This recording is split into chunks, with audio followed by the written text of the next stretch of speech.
Pokémon Sword and Shield have been out for just under a month at this point, and while it is far too early to already anticipate the next Pokémon game after Sword and Shield, that doesn't mean that it's not fun to talk about it. While I am still having a blast playing Pokémon Sword and Shield, as are tons of other people, and many more are bound to get the games and play them for the first time this Christmas, there is a lot going on in terms of the immediate future for the Pokémon franchise that is extremely exciting and interesting to talk about because of all of the different possibilities and mysteries and unanswered questions and amazing potential for things that could happen within this generation legitimately. You just can't help as a Pokémon fan but think a little bit ahead, a little bit sooner than you probably should, and that's what we're going to do today. Today we're going to be talking about what is next for Pokemon after Pokemon Sword and Shield, because there are a lot, and I mean a lot of possibilities that we could legitimately see within Generation 8, and there's even a tiny tidbit I want to go over for Generation 9 as well. I know, kinda crazy, but it's interesting to talk about nonetheless. So if all of that sounds good to you and you want to find out what could potentially happen as the next Pokemon games after Sword and Shield, then strap on in and let's get right to it. Alright, so this first point is a bit of a technicality because it is technically coming after Sword and Shield, but it does still have to do with Sword and Shield specifically, but it is something that we need to go over nonetheless. And that is essentially concerning all of the content that will be coming to Sword and Shield after its initial release, obviously. We already know that there are a bunch of Pokemon, including several starters, Meltan and Melmetal, amongst others, that are within the data of the games that are not yet within the actual decks and made available within the game. So we know that those Pokemon are going to be distributed in some way. However, the way that they will be distributed is a complete mystery at this time. Usually when you have Pokemon distributions like this that involve Pokemon that are within the game but not yet available, that has to do with mythical and event Pokemon. But aside from Meltan and Melmetal, who we already know about, these Pokemon are standard Pokemon that once again are not new Pokemon like we're used to in this situation. And that does bring about another question of, are we going to get any of those mythical Pokemon distributions that don't become available till a certain point after the game is released? Because as of right now, and I brought it up in my previous video about unexplained Pokemon mysteries, we only have 3 legendaries in Pokemon Sword and Shield, and there is no data or evidence, despite the games being data mined, that we are going to have any more mythical Pokemon, even though mythical Pokemon are a mainstay of the franchise. So how that is ultimately going to pan out within this generation is going to be very interesting to watch, to say the least. Finally, there are also Gigantamax forms that have yet to be released within the game. There is Gigantamax Melmetal and Gigantamax Toxtricity, who I also touched on in my last video. We already got the Gigantamax Snorlax distribution a few days ago, so we can expect the other two to be somewhat similar in nature once they get revealed, but there could also potentially be more tied to them as well, as one is a mythical Pokemon and Toxtricity seems to have a lot of suspicion and more to it surrounding it, as I talked about in my mysteries video. So that's pretty much the gist of what we could see for Sword and Shield specifically in terms of content, but moving on to actual games past Sword and Shield, we obviously have to talk about the inevitable Pokemon Sword and Shield 2 or Pokemon Crown or whatever the heck it's going to be. In nearly every single generation of Pokemon, we have received an enhanced version of the base game of that generation, and whether that be a pair of games like Ultra Sun and Moon or Black and White 2, or a singular experience like Pokemon Platinum, it is most likely going to be the case that we will receive something like this in some form for Pokemon Sword and Shield. And when it comes to this type of game for Sword and Shield specifically, there are a lot of exciting implications, because not only were there a lot of things that could be very easily improved upon in Sword and Shield, despite the games being very enjoyable nonetheless, but there's also a lot of things that I feel like they kind of need answers to, for lack of a better term. Will the lack of mythical Pokemon within the data of Pokemon Sword and Shield eventually show up within its follow-up games, and could a mythical distribution be tied to these games as a way to promote them, as opposed to the base Sword and Shield game? games. The reason I bring this up is because, as I said, we only have 3 legendary Pokemon in Sword and Shield, and all of them have been used heavily within the story. Usually these type of games will take the 3rd legendary, quote-unquote, whoever that may be, as the focus for the story in these new games. But the problem with that method for Sword and Shield is that Sword and Shield's 3rd legendary, Eternatus, has already been used in the story extensively, as well as Zacian and Zamazenta have been as well. So there isn't really any fresh material, if you will, to focus a new game on, which is why I kind of think that a mythical distribution could tie into this game when and if Game Freak decides to go that route. However, there is another option that I do think is as equally interesting, and it does have to do with Eternatus as the 3rd legendary. I do believe in a game like this we could still get a game focused on Eternatus in the story, but it could be focused on it in a different way, more specifically with its backstory and how it came to Earth from a giant meteorite in space. Over the past couple generations, Pokemon as a franchise has been focused heavily on the theme of multiverses, because that is how they are explaining all of their different games and timelines, and Mega Evolution games and non-Mega Evolution games, and basically it is the explanation for how everything fits together. So they have been focusing their lore and their plots and their backstories on those themes heavily, and it really did come to a head in Sun and Moon, where we obviously got Ultra Space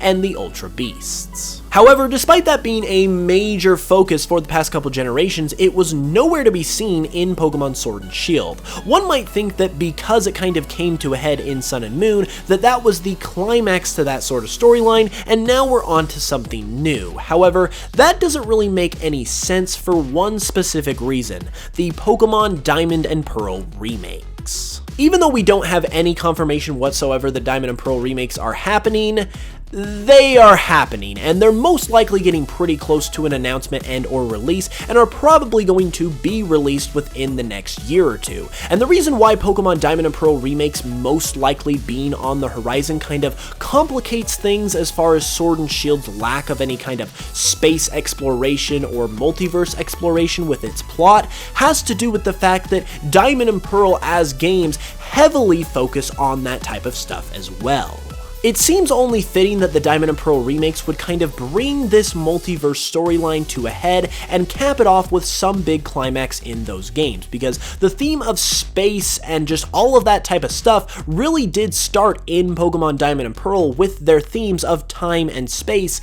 and the leader of the evil team, Team Galactic, literally wanting to start a new universe. So it only makes sense with the theme of those games and the timing of them potentially being on the horizon in the form of remakes that they would be the ones to kind of cap off this section of Pokemon's lore and storyline and basically continue from there with a fresh perspective, as opposed to doing that with Sword and Shield, where it seems like the lack of any kind of multiverse storyline is a bit suspicious, especially if you're going to pick it up with potentially the very next games in the franchise in Pokemon Diamond and Pearl remakes. And that is why I suggest for Pokemon Sword and Shield 2 or Crown or Gun or whatever you want to call it, that they could potentially bring this space theme back as more of a focus and use Eternatus to do it, because as we know, Eternatus is not only the origin of Dynamax energy, but it also came from space in a giant meteor, basically like thousands and thousands of years ago. So I believe that in the follow-up games for Pokemon Sword and Shield, whatever they may be, they could use Eternatus's backstory as a focus for the plot to not only give us a brand new plot, even though you're using the same Pokemon, but also to bring in that space multiverse stuff that we've been learning about over the past couple generations as a way to kind of bridge the gap between Generation 7's multiverse events and the multiverse events that could very well potentially happen in a Diamond and Pearl remake. The final thing I want to bring up with Diamond and Pearl remakes is what it will do with its Pokedex. Obviously in Sword and Shield we got the National Dex cut, and we got about half of the Pokemon in those games. So with Diamond and Pearl remakes being a part of the post-National Dex era that is also residing within Generation 8 alongside Sword and Shield, how is it going to handle its regional Pokedex? If I had my druthers, I would have the Diamond and Pearl remakes actually have the rest of the Pokemon that Pokemon Pokemon Sword and Shield didn't have, in addition to the obvious ones like the whole Sinnoh Pokedex, because then you could have all of the Pokemon within this generation, which I think would be satisfactory for a lot of people, especially if you can transfer them with the use of Pokemon Home. How Game Freak handles the whole roster of Pokemon throughout this entire generation is going to be interesting for sure, but something that's arguably even more interesting is the fate of Pokemon Let's Go. Oh yes, I absolutely could not disclude Pokemon Let's Go from this discussion, because another Let's Go game does seem like it is entirely possible to happen.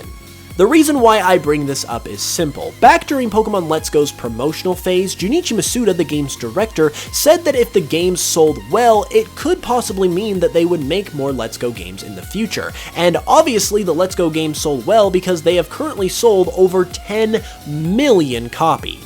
In addition to that, Game Freak have been suspiciously sheepish when it comes to the topic of more Let's Go, because at one moment when they're asked that question, they will say no comment, which is suspicious in its own right, but then another moment they will say there are currently no plans, which, by the way, even if they do say that, that does not mean by any stretch of the imagination that there are not going to be more Let's Go games. It is a standard practice within the video game industry to straight up lie, basically, when it comes to the topic of a hotly requested sequel, and it's something that Nintendo themselves have done as well in the recent past, so you basically have to take all of Game Freak's statements about this with a gigantic grain of salt. So I think more Let's Go games are entirely possible, but then it brings about an interesting question. If we are going to get more Let's Go games, where exactly is it going to fit into the release schedule? We've obviously got the follow-up to Pokemon Sword and Shield that seem like an inevitability that have to come out within the next year or so probably, and then we've got the Diamond and Pearl remakes, which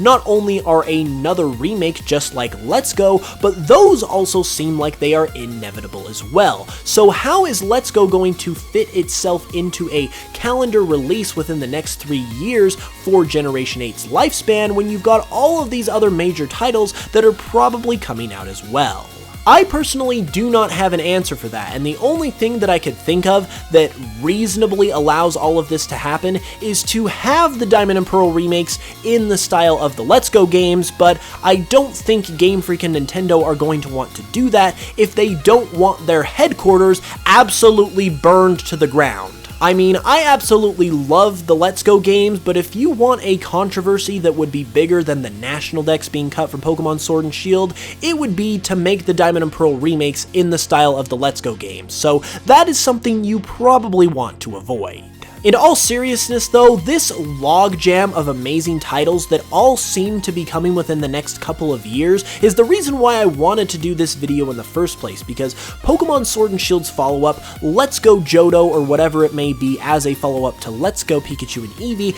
and the Diamond and Pearl remakes all seem like they are at least decently likely to happen within this generation. But that is essentially 3 games, and 3 major games at that you would essentially have to fit into a 3-year window that is Generation 8, and you simply don't have the time for it. So I am very interested, to say the least, how the release schedule for this generation in terms of the games we could see in the main series is going to shake out.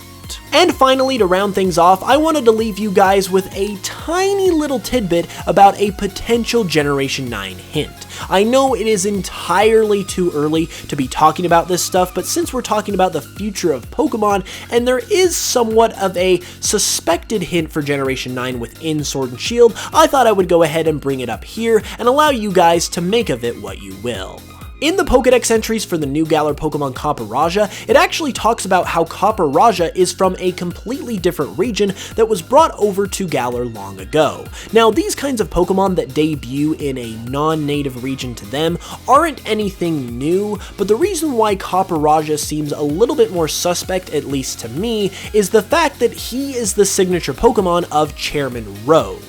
The reason why this connection matters is if you were to guess where Copperajah would originally be from if it's not from the Galar region, you would probably say a region based on India due to the fact that it is an elephant and it clearly has Indian inspiration in its name. So if we can assume that Kaparaja is from an Indian-based region, I think it makes it all of the more coincidental and maybe even a little bit suspect that Chairman Rose has Kaparaja as his signature Pokemon, and Chairman Rose is a guy with a little bit of a darker complexion, which could actually fit in really well if he were to be from an Indian-based region. Like I said, you guys can make of this what you will. It might be a complete stretch or it might be some kind of obscure hint, but between the Pokédex entry and the trainer that this Pokemon is paired up with, of all things, I felt like it was just a little bit too good of a fit to not at least be mentioned. So we'll have to go ahead and keep an eye on that as we continue to move forward in Generation 8 and eventually get closer to Generation 9.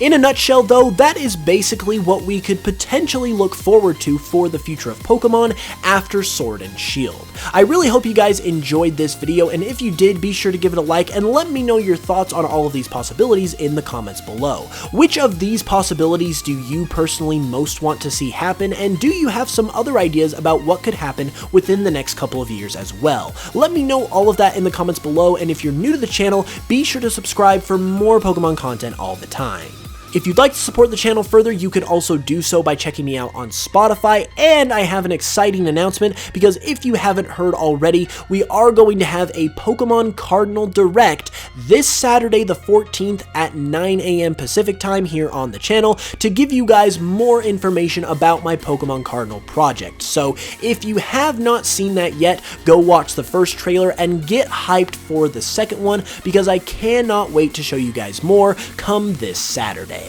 With that being said though, I'll be back with another regular video on Thursday, so be sure to hit the notification bell for that so you can know when that goes live as well. And with all that being said, I love you guys, I hope you're having a great week so far, and until the next one, as always, I will smell you guys later.